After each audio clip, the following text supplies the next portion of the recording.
ربنا وابعث فيهم رسولا منهم يتلو عليهم آياته ويزكيهم ويعلمهم الكتاب والحكمة صدق الله مولانا العظيم إن الله وملائكته يصلون على النبي يا أيها الذين آمنوا صلوا عليه وسلموا تسليما. درود پاک پڑھیے. الصلاة والسلام عليك يا سيدي يا رسول الله وعلى آلك وأصحابك يا سيدي يا حبيب الله. الصلاة والسلام عليك يا رحمة للعالمين وعلى آلك وأصحابك يا خاتم النبيين يا صاحب الجمال ويا سيد البشر من وجهك المنير لقد نور القمر لا يمكن الثناء كما كان حقه بعد خدا بزرگ توئی قصہ مختصر بلغ العلا بکمالہ کشف الدجا بجمالہ حسنت جمیع خصالہ صلوا علیہ وآلہ ما إن مدحت محمدا بمقالتي ولكن مدحت مقالتي بمحمد. خدا کے فضل سے ہم پر ہے سایہ غوث اعظم کا. خدا کے فضل سے ہم پر ہے سایہ غوث اعظم کا. ہمیں دونوں جہاں میں ہے سہارا غوث اعظم کا. ہمیں دونوں جہاں میں ہے سہارا غوث اعظم کا. مریدی لا تخف کہہ کر تسلی دی غلاموں کو. مریدی لا تخف کہہ کر تسلی دی غلاموں کو.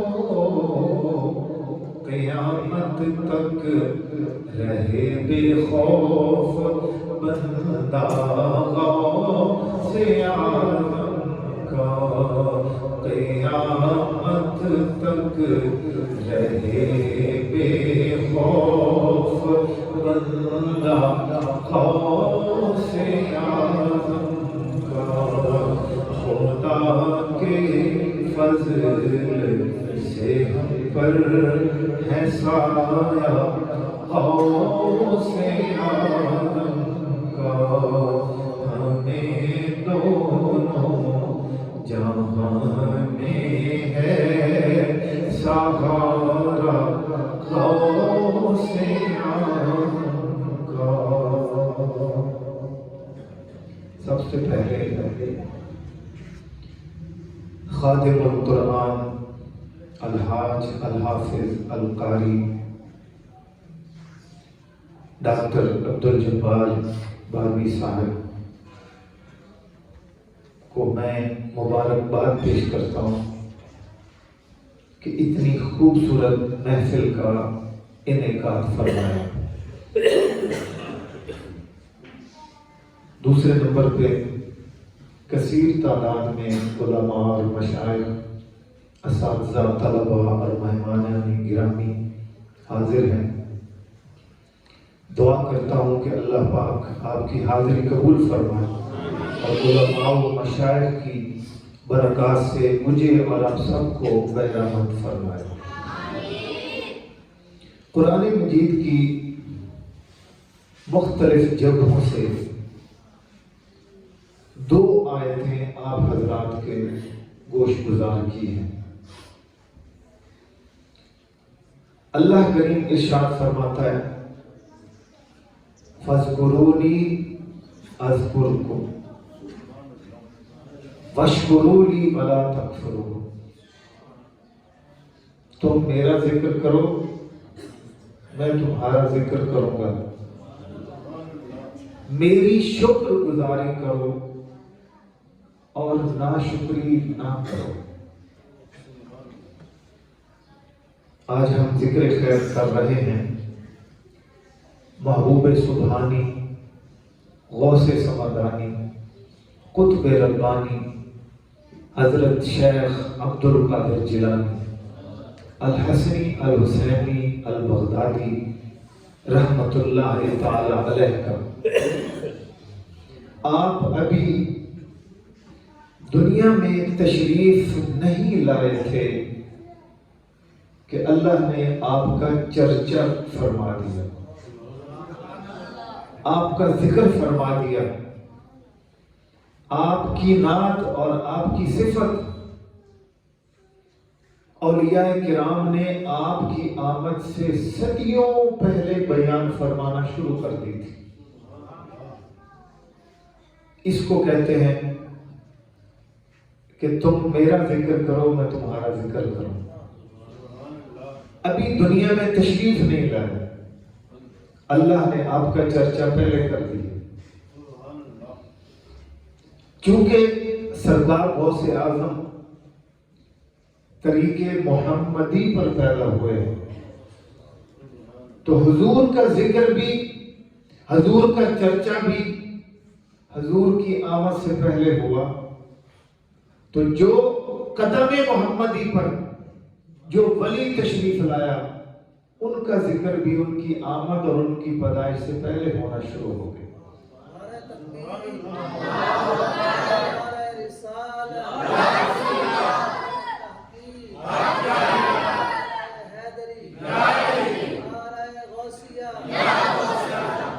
حضرت امام حسن بصری رحمت اللہ تعالی علیہ فرماتے ہیں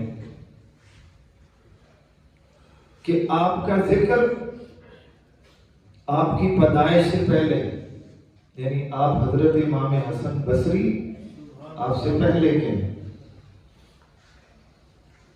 آپ کا ذکر فرماتے ہیں اور فرماتے ہیں کہ اللہ کا ایک ولی ہوگا جو یہ اعلان فرمائے گا کہ میرا یہ قدم اولیاء اللہ کی گردنوں پر ہے۔ اسی طرح حضرت ابو بکر حوار رحمت اللہ علیہ، انہوں نے بھی آپ کے اس شان کی گواہی دی کہ آپ ابھی دنیا میں تشریف نہیں لائے تھے کہ آپ کا چرچا اللہ نے فرما دیا تھا۔ اعلیٰ حضرت الشاہ امام احمد رضا خان بریلوی رحمت اللہ علیہ فرماتے ہیں واہ کیا مرتبہ اے غوث ہے بالا تیرا،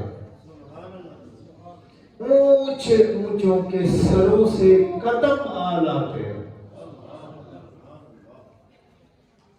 آپ فرماتے ہیں کہ آپ کی بلندی، آپ کی شان اور آپ کی عظمت بڑی عجیب ہے کہ جہاں اوروں کے سر ہیں آپ کا قدم ان سے اعلیٰ ہے۔ تو ہے وہ غوث کہ ہر غوث ہے شیدا تیرا۔